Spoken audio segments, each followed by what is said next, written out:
Well, real pleasure now to bring on to the program for the back half our resident polling guru, Darrell Bricker, CEO of Ipsos Global Public Affairs, and the co-host with Sean Spear of our rocketing podcast, Bricker and Spear, going up the charts. Political podcasts in Canada. Do not miss it. Check it out. Darrell, great to have you on the first program. Well, it's great to be here. Thanks. Well, Darrell, you have decades of polling experience when it comes to elections in Canada. Give us your temperature test. Day one of the campaign.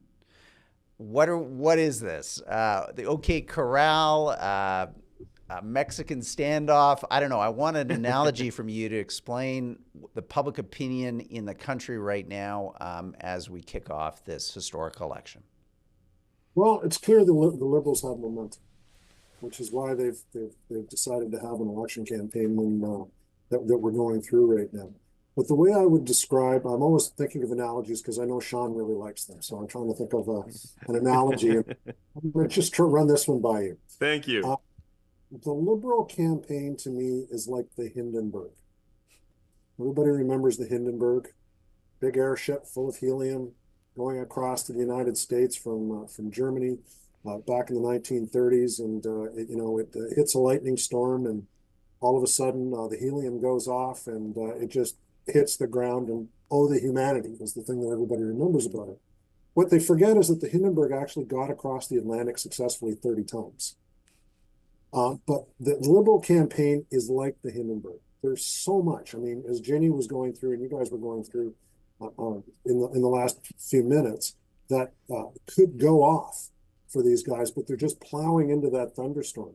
So the question is whether or not any of these sparks goes off and causes it to crash, because it's entirely contingent on one thing. By the way, I always enjoy the conversations about policy and all the rest of it. That's not really what this is about. This is about an election campaign that has moved from being about change to being about leadership.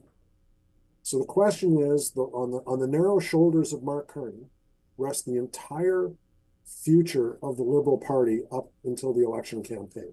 So when any of those sparks go off, and they're inevitably going to go off, are they enough to cause ignition in the helium and to bring this thing down? Because I don't think it's like a little. If it goes off in the wrong way, it's going to come crashing down. The Pierre Poilievre campaign is a lot easier to understand. It's basically the MAGA North thing. And it's a very, very difficult thing for conservatives to do. And anytime the Liberals decide they want to resuscitate that point, it's a very easy thing to do. The comparison ad between Trump saying things and Poilievre saying things is very, very powerful.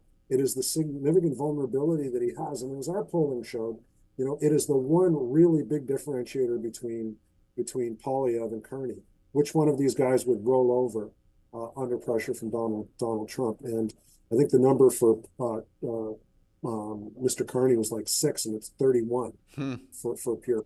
So they've got that anytime they want. So you're going to see these two things going through together through this election campaign, both focused on leadership, not on policy, about whether Mark Carney is who he appears to be, or he does have these vulnerabilities and the thing will go off, or if Pierre Poilievre is really Trump North, and we don't want him as the prime minister of the country. So that's going to be the fight. I mean, you can talk about get out the vote camp, activities. Yes, that keeps the volunteers busy, and it's important to do that in a campaign. Yes, we can talk about policy, because what else would we talk about on conversations like this if we didn't? But the truth is, what we're really fighting over now is leadership, and whether Mark Carney is the man that he claims to be, genuinely and authentically, or if Pierre Poilievre is really a representation of something that Canadians are seeing south of the border and just a northern version. And that's what this campaign, at least at the start of it, is really about. Well, let's seize on that, Darrell.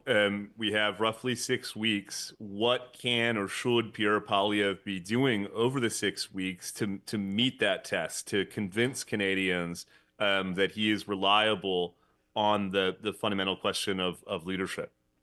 Well, you've been seeing him doing it already. Now, the question is just whether or not it's going to work. So he's trying to push that conservative part of the campaign over to a discussion about policy. And if you take a look at the mood that he's been trying to generate in his rallies and when he's been presenting himself, it's not just a critical one. It's one of he occasionally has a smile on his face. He occasionally looks like he's excited about the future. Occasionally, he's trying to generate a more positive image. And I think that works well for him.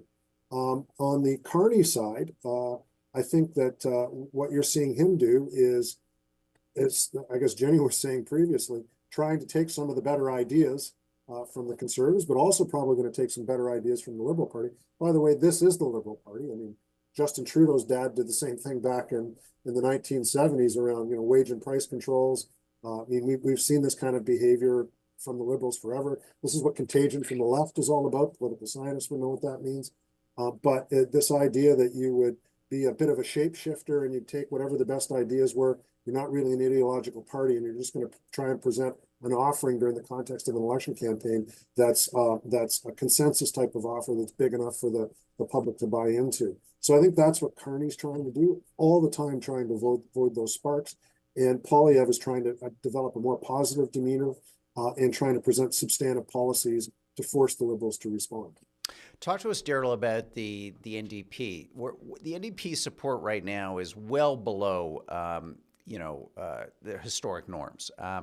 If you go back and look at the last few elections, on election day, traditionally the NDP is a good 4, 5, 6 or more points higher than where they are at this moment.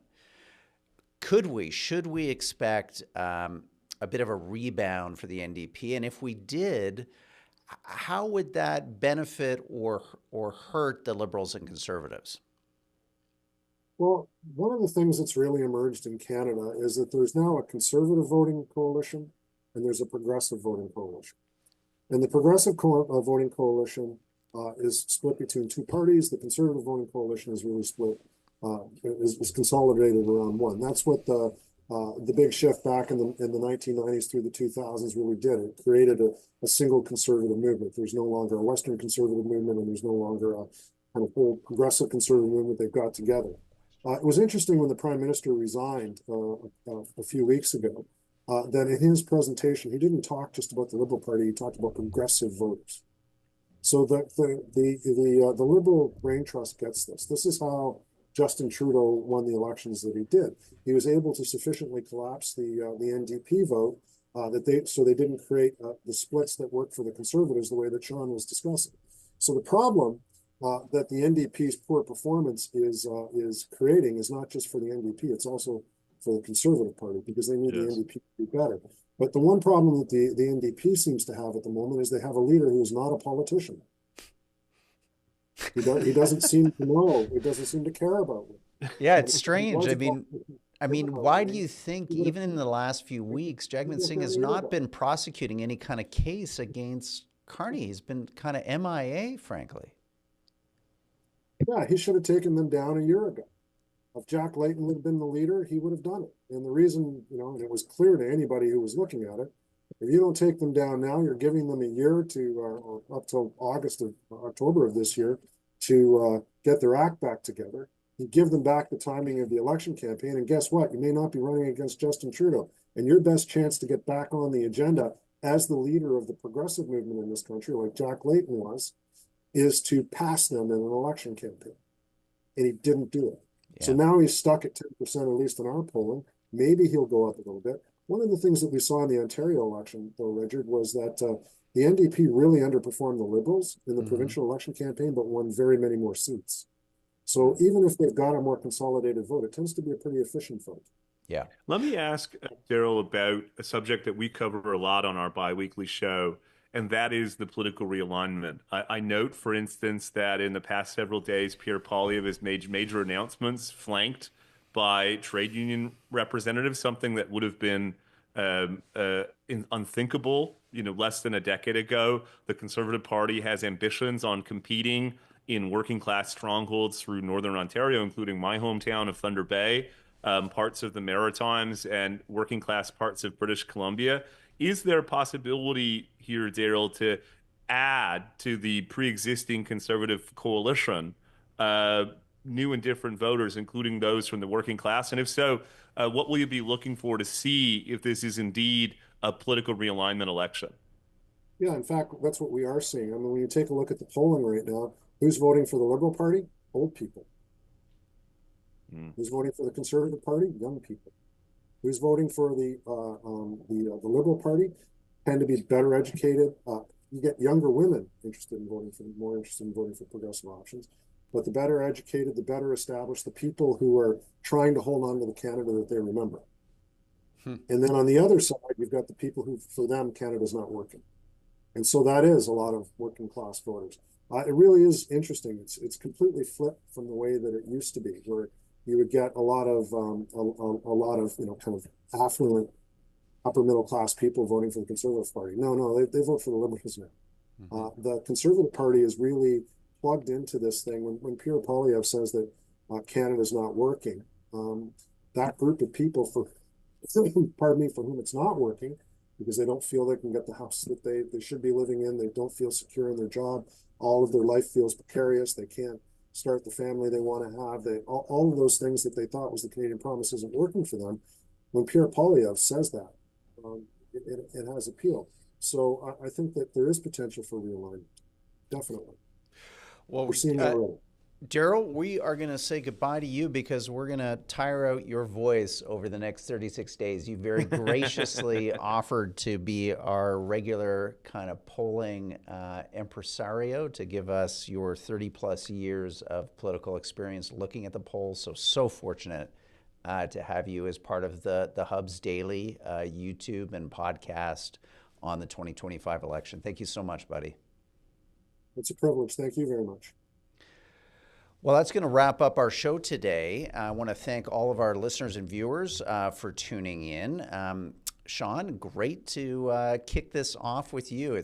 I'm excited. I'm feeling good. I know you are too. The Hub is locked and loaded for this campaign, and we're going to enjoy engaging with our community and our listeners each and every day. So we're going to say goodbye now to our online audience, and hang around afterwards if you'd like your questions answered. If you're on the live chat, Sean and I are going to spend 5-10 minutes with you just going through some of the questions that have been put to our show. If you're listening to this on our podcast feed and you want to be part of the live stream, just head over to the Hub's YouTube page, Hub Canada on YouTube, and you can catch us each day live at 10 a.m. Eastern or on demand. Bye-bye.